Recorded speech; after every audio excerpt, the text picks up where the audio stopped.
நித்யானந்தேஸ்வர சமாரம்பாம் நித்யானந்தேஸ்வரி மத்யமாம் அஸ்மதாச்சார்ய பர்யந்தாம் வந்தே குரு பரம்பராம். உங்கள் அனைவரையும் வணங்கி வரவேற்கின்றேன். வாழ்க்கை வாழ்வதற்கே நிகழ்ச்சியில் உங்களை சந்திப்பதில் பெருமகிழ்ச்சி அடைகின்றேன். வாழ்க்கையை முழுமையாக வாழ்வதற்கான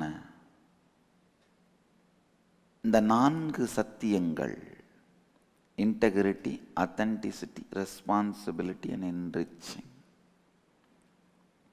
சம்பூர்த்தி, ஸ்ரத்தை, ஒருங்கிணைத்தல்.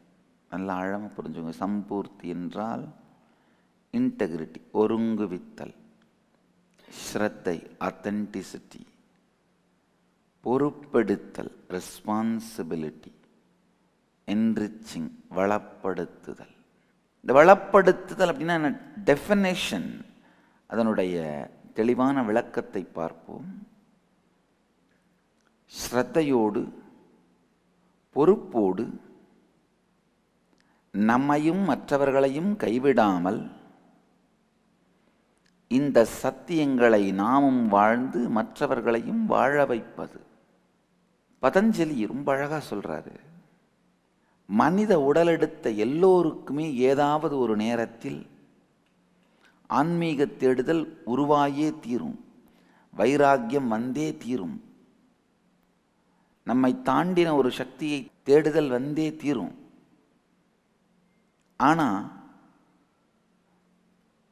மனித இனத்தினுடைய மக்கள் தொகையை கணக்கு பண்ணும் பொழுது 0.0001% கூட அதில் முழுமையடைவதில்லை. 700 கோடி பேரில் குறைஞ்சபட்சம் 650 கோடி பேருக்கு ஒரு முறையாவது தேடுதல் வந்தே தீருகிறது வாழ்க்கையில்.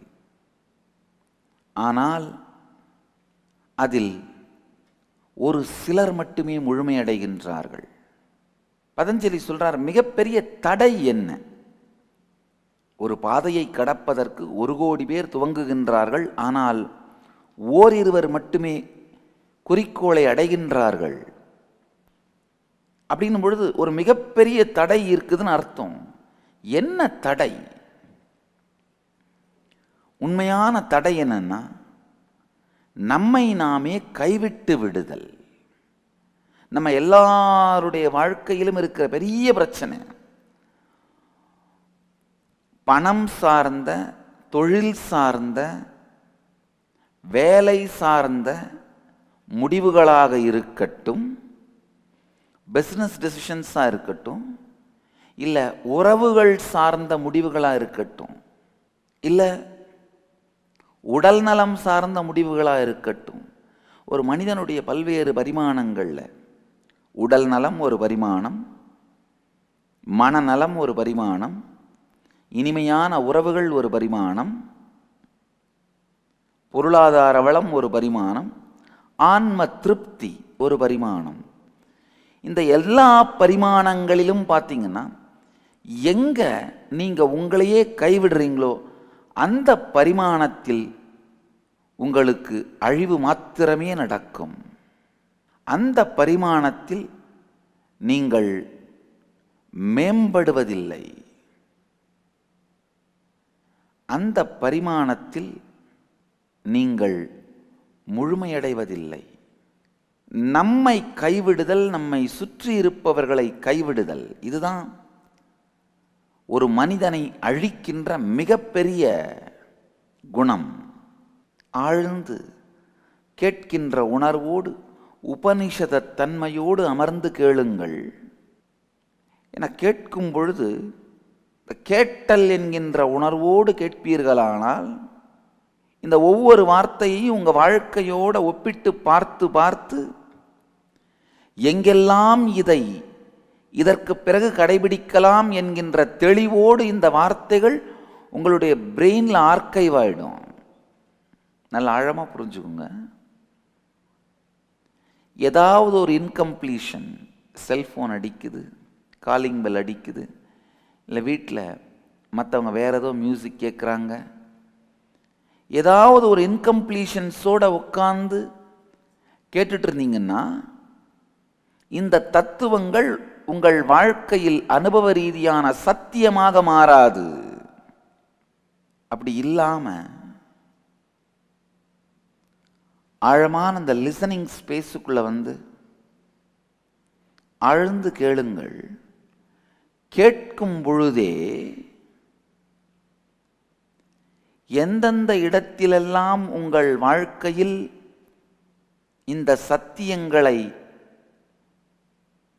அனுபவமாக மாற்றிக்கொள்ள முடியும்னு அந்த சிந்தனையோடு கலந்து இந்த கருத்துக்கள் உங்களுடைய மூளையில் ஆர்கைவ் ஆயிடும், உங்கள் மூளையில் பதிவு செய்யப்பட்டு விடும். அதுக்கு பிறகு நீங்கள் இந்த தத்துவத்தை வாழ வேண்டியதில்லை, இந்த தத்துவங்கள் உங்களை வாழும். ஆழ்ந்து உள்வாங்குங்கள். மேம்போக்காக சிந்தனை இல்லாது முடிவெடுத்தல். உண்மையில் பார்த்தீங்கன்னா இந்த சிந்தனை இல்லாத முடிவெடுத்தல்ன்றது வேற ஒன்றும் இல்லை, உங்கள் கண்ட்ரோலில் இல்லாமல் டெசிஷன் எடுக்கிறது.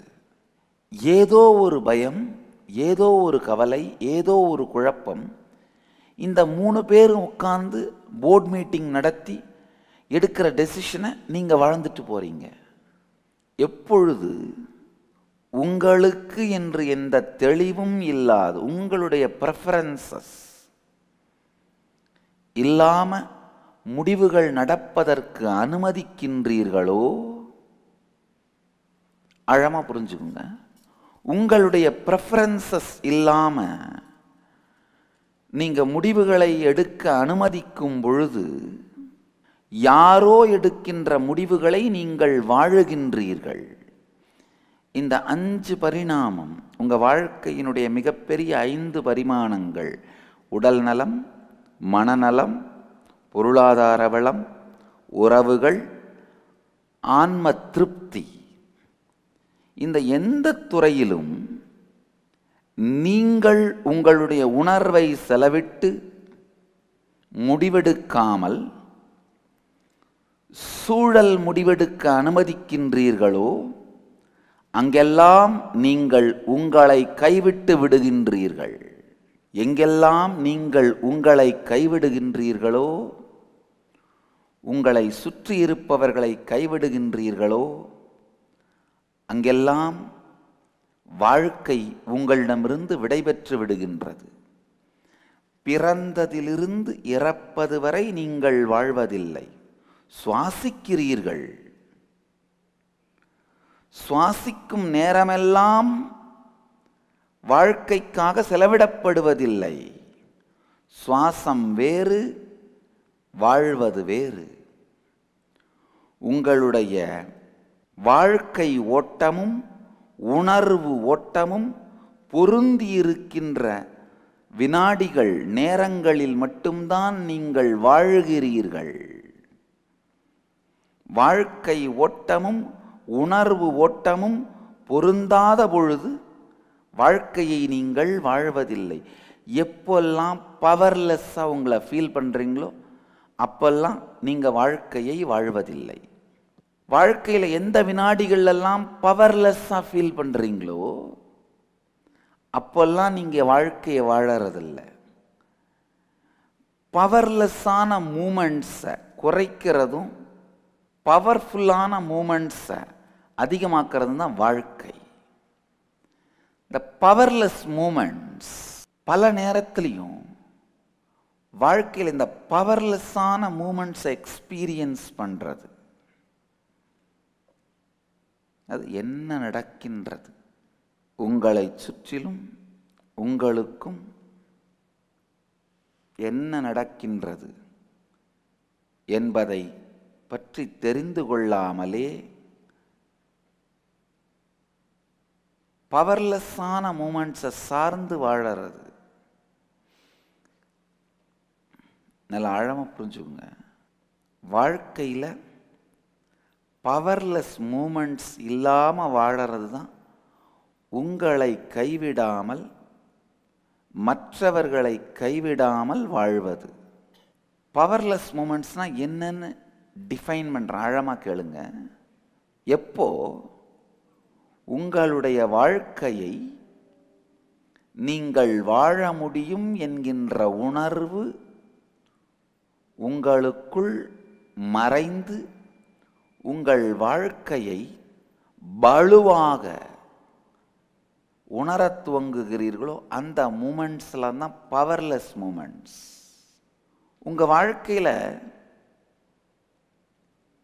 எத்தனை பவர்லெஸ் மூமெண்ட்ஸை தினந்தோறும் பார்க்குறீங்க, அனுபவிக்கிறீங்க? ஒரு 2 நிமிடங்கள் சிந்தியுங்கள். வாழ்க்கையில் பவர்லெஸ் மூமெண்ட்ஸை எத்தனை முறை அனுபவிக்கிறீங்க? ஒரு சின்ன விஷயம், ஆஃபீஸுக்கு லேட்டாக போனீங்க, பாஸ் கூப்பிட்டு திட்டுறாருன்னா அந்த மூமெண்ட்டை பவர்லெஸ்ஸாக ஃபீல் பண்ணுவீங்க. வீட்டுக்கு லேட்டாக வந்தால் மனைவி திட்டினா அந்த மூமெண்ட்டை பவர்லெஸ்ஸாக ஃபீல் பண்ணுவீங்க. உங்கள் வாழ்க்கையில் இந்த பவர்லெஸ்ஸான மூமெண்ட்ஸ் எத்தனை நிமிடங்கள், எத்தனை சூழல்களில் உங்கள் வாழ்க்கையை பவர்லெஸ்ஸாக ஃபீல் பண்ணுறீங்க அப்படிங்கிறத ஆழ்ந்து பாருங்கள். உங்கள் வாழ்க்கையை பவர்லெஸ்ஸாக நீங்கள் ஃபீல் பண்ணுற மூமெண்ட்ஸ் எல்லாம் தான் வாழ்க்கையை நீங்கள் நரகமாக்கி கொள்ளுகின்ற வினாடிகள், உங்களை நீங்களே கைவிடுகின்ற வினாடிகள். பவர்ஃபுல்லாக நீங்கள் ஃபீல் பண்ணுற, உங்களை பலசாலியா வாழ்க்கை உங்கள் கண்ட்ரோலில் இருக்கிற மாதிரி நீங்கள் ஃபீல் பண்ணுற நேரங்களை விட பவர்லெஸ்ஸாக ஃபீல் பண்ணுற நேரம் அதிகமாகும் பொழுது இயற்கையிலேயே தற்கொலை எண்ணம் வர துவங்குகிறது. இந்தியாவிலேயே அதிக அளவு மக்கள் தற்கொலை செய்து கொள்ளுகின்ற மாநிலம் தமிழ்நாடு. போன வருஷம் 2012 இந்தியாவிலேயே அதிக அளவு தற்கொலை நிகழ்ந்த மாநிலம் தமிழ்நாடு. நேஷனல் கிரைம் ரெக்கார்ட்ஸ் பியூரோவோட ரிப்போர்ட் படி போன வருஷம் 2012 மட்டும் 16,927 தற்கொலைகள் நடந்திருக்கு. காரணம், நம்மளை பவர்லெஸ்ஸாக ஃபீல் பண்ண வைக்கிறது ரொம்பவுமே ஈஸி. மக்களை பவர்லெஸ்ஸாக ஃபீல் பண்ண வைக்கிறது, அதுக்கு நிறைய மெக்கானிசம் ஒர்க் பண்ணுது. ஆனால் உங்களை பவர்ஃபுல்லாக ஃபீல் பண்ண வைக்கும் பொழுது மட்டும்தான் வாழ்க்கையின் மிக உயர்ந்த விஷயங்கள் வெளிப்படுகின்றன. கிரியேட்டிவிட்டி, ப்ரொடக்டிவிட்டி, இது எல்லாமே மக்கள் பவர்ஃபுல்லாக ஃபீல் பண்ணும்போது தான் வெளிப்படும். பவர்லெஸ்ஸாக ஃபீல் பண்ணும்போது வெளிப்படாது. உங்களை நீங்களே கைவிடாமல் இருத்தல். ஒவ்வொரு சூழலிலும் ஒவ்வொரு துறையிலும் உங்களை நீங்கள் கைவிடாமல் மற்றவர்களையும் கைவிடாமல் வாழ்க்கையை நடத்துறது தான் வளப்படுத்துதல். உங்களுடைய வாழ்க்கையில் எல்லா பெரிய பெரிய தவறான முடிவுகளுமே நீங்கள் உங்களையே கைவிடும் பொழுதும் மற்றவங்களை கைவிடும் பொழுது தான் எடுப்பீங்க. அதனால நான் திரும்ப திரும்ப நான் ரெக்வெஸ்ட் பண்ணுறது உண்டு, நீங்கள் பவர்லெஸ்ஸாக ஃபீல் பண்ணும்போது தயவு செஞ்சு எந்த முடிவும் எடுக்காதீர்கள். உங்கள் மனைவியோட ஏதாவது ஒரு சண்டை, அந்த ஆர்கியூமெண்ட்டில் உங்களால் அவங்கள கன்வின்ஸ் பண்ண முடியலைன்னா, பவர்லெஸ்ஸாக ஃபீல் பண்ணுறீங்கன்னா தயவு செஞ்சு அந்த நேரத்தில் எந்த முடிவும் எடுக்காமல் அமைதியோடு இருங்கள், ஒதுங்கி இருங்கள். இல்லைன்னா என்ன தோணுன்னா, உங்கள் மனம் என்ன பண்ணும், ஒரு சூழ்நிலை பவர்லெஸ்ஸாக நீங்கள் ஃபீல் பண்ணுற அந்த சூழ்நிலையில்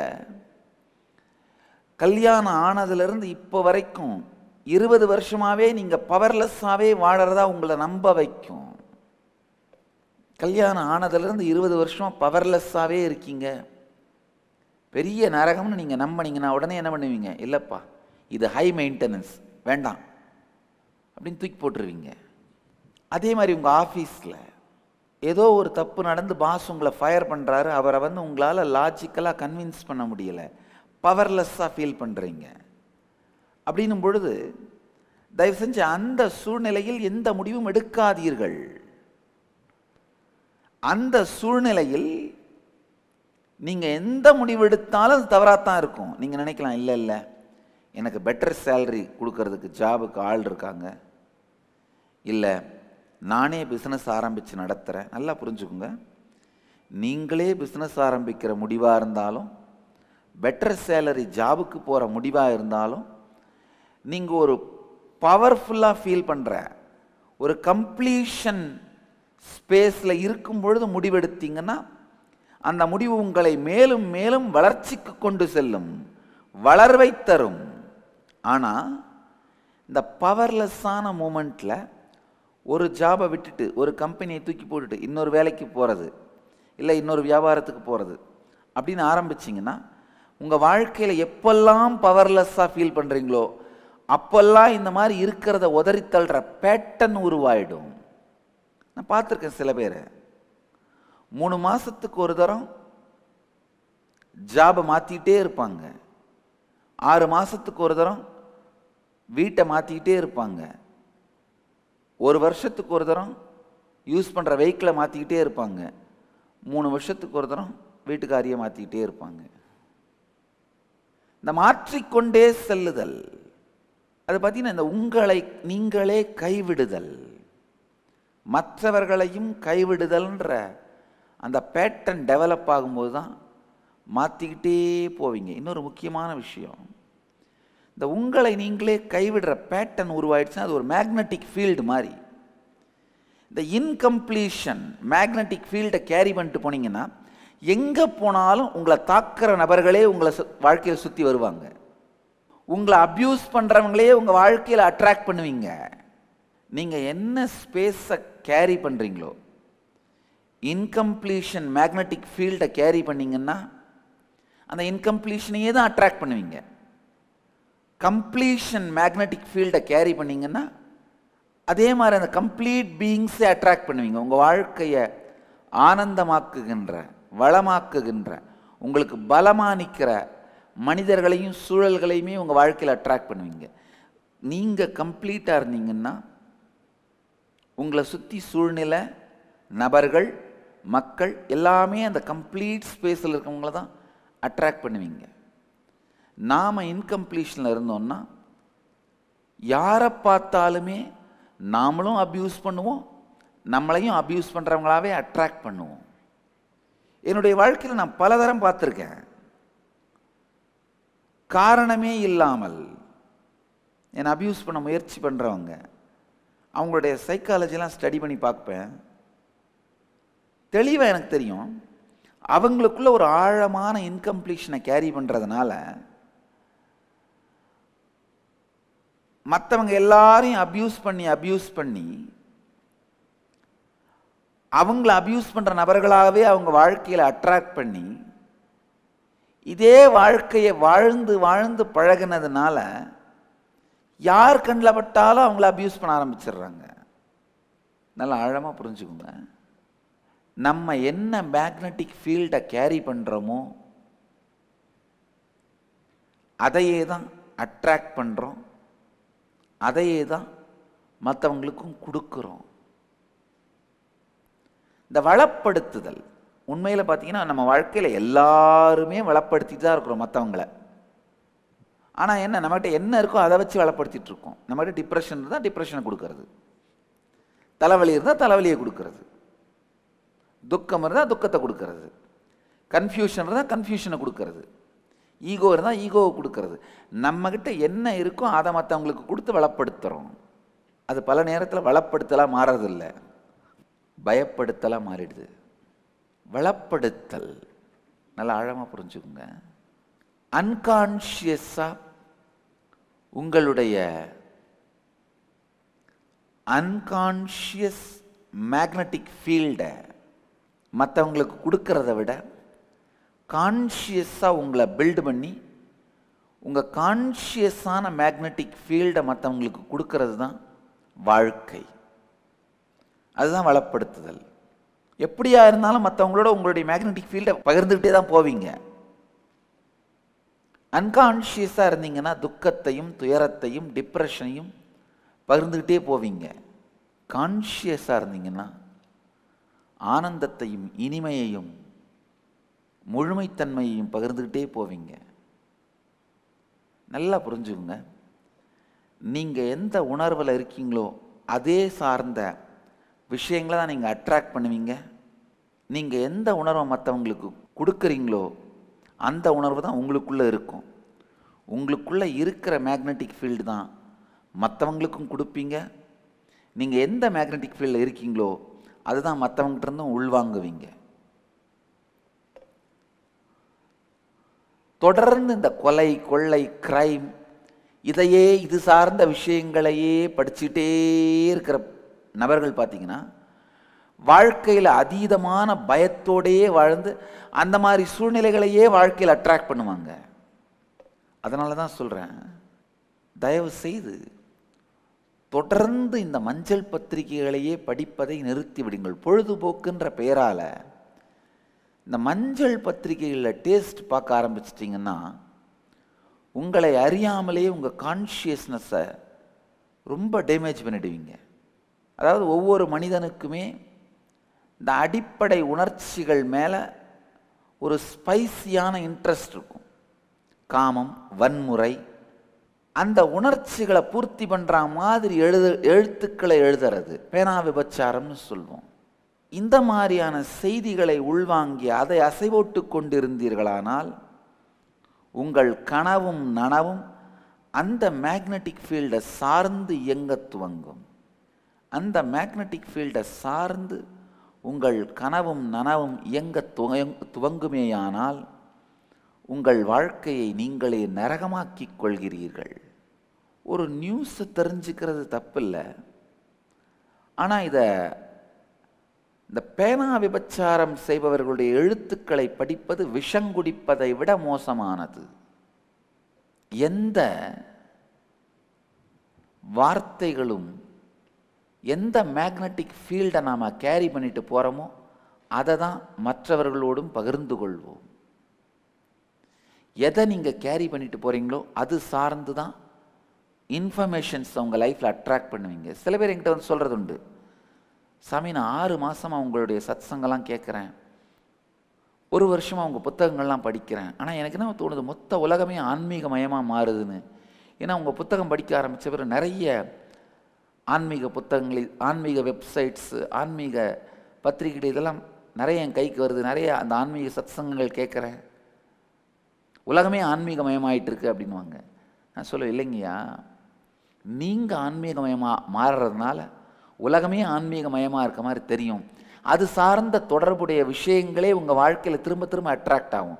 உங்கள் ஃப்ரெண்டு வந்து ஆன்மீக புத்தகம் ஏதாவது ஒன்று கிஃப்ட் பண்ணுவார், திடீர்னு உங்களுடைய இமெயில் பக்கத்தில் ஒரு ஸ்பிரிச்சுவல் வெப்சைட் பாப்பப் ஆகும். இல்லை திடீர்னு ஒரு ஸ்பிரிச்சுவல் சத்சங்கம் நடக்கும்போது தான் நீங்கள் சேனல் மாற்றுவீங்க, அந்த சேனல் திடீர்னு ஓப்பன் ஆகும். நீங்கள் ஆன்மீக தன்மையோடு மாறும் பொழுது உலகமே ஆன்மீகத்தில் வளர்வதைப் போல தோன்றும். நீங்கள் வன்முறை உணர்வோடு மாறும் பொழுது உலகம் முழுவதுமே வன்முறையாளர்கள் இருக்கிற மாதிரி தோன்றும். ஆழமாக புரிஞ்சுக்குங்க. எப்படியா இருந்தாலும் நீங்கள் விரும்பினாலும் விரும்பாவிட்டாலும் தொடர்ந்து நீங்கள் மற்றவர்களுடைய வாழ்க்கையை வளப்படுத்தி கொண்டேதான் இருப்பீர்கள். அன்கான்ஷியஸாக வளப்படுத்தினீங்கன்னா நீங்கள் கேரி பண்ணுற கன்ஃபியூஷன், கவலை, இதை வச்சு மற்றவர்கள் வாழ்க்கையை வளப்படுத்துவீங்க. ஆனால் கான்ஷியஸாக வளப்படுத்த துவங்கும் பொழுதுதான் வாழ்க்கை மலருகின்றது, வாழ்க்கை முழுமையடைகின்றது. கான்ஷியஸாக உங்களுடைய பீயிங்கை பர்ஃபெக்ஷனுக்கு எடுத்துட்டு வாங்க. இன்டெகிரிட்டி, ஆத்தென்டிசிட்டியோட நீங்கள் வாழும் பொழுது இயற்கையிலேயே இந்த இன்டெகிரிட்டி, ஆத்தென்டிசிட்டி, ரெஸ்பான்சிபிலிட்டி மூன்றுமே மற்றவர்களையும் வளப்படுத்தும். முதல்ல நீங்கள் செய்ய வேண்டியது உங்கள் வாழ்க்கையில் இந்த சத்தியங்களை ஆழ்ந்து உள்வாங்கி உங்களையும் மற்றவர்களையும் கைவிடுவதில்லை என்கின்ற தெளிந்த உறுதிக்கு வருவது. மக்களை கைவிடுவதில்லை. நீங்க எக்காரணம் கொண்டும் உங்களையும் உங்களை சுற்றி இருப்பவர்களையும் கைவிடுவதில்லை என்கின்ற தெளிவை எடுத்து வந்தால் மட்டும்தான் வாழ்க்கையின் முழுமைத்தன்மையை பார்ப்பீர்கள். வாழ்க்கை வாழ்வதற்கே என்கின்ற உண்மையை புரிந்து கொள்வீர்கள். இன்றைய வாழ்க்கை வாழ்வதற்கே நிகழ்ச்சியின் சாரம் உங்களையும் கைவிடாது, உங்களை சுற்றி இருப்பவர்களையும் கைவிடாமல், பலவீனமாக நீங்கள் உங்களை உணரும் பொழுதெல்லாம் எந்த முடிவும் எடுக்காமல், இன்டெகிரிட்டி, ஆத்தென்டிசிட்டி, ரெஸ்பான்சிபிலிட்டி, ஒருங்குவித்தல், ஸ்ரத்தை, பொறுப்பெடுத்தல் என்ற 3 தத்துவங்களையும் நீங்களும் வாழ்ந்து சுற்றி இருப்பவர்களையும் வாழ வையுங்கள்.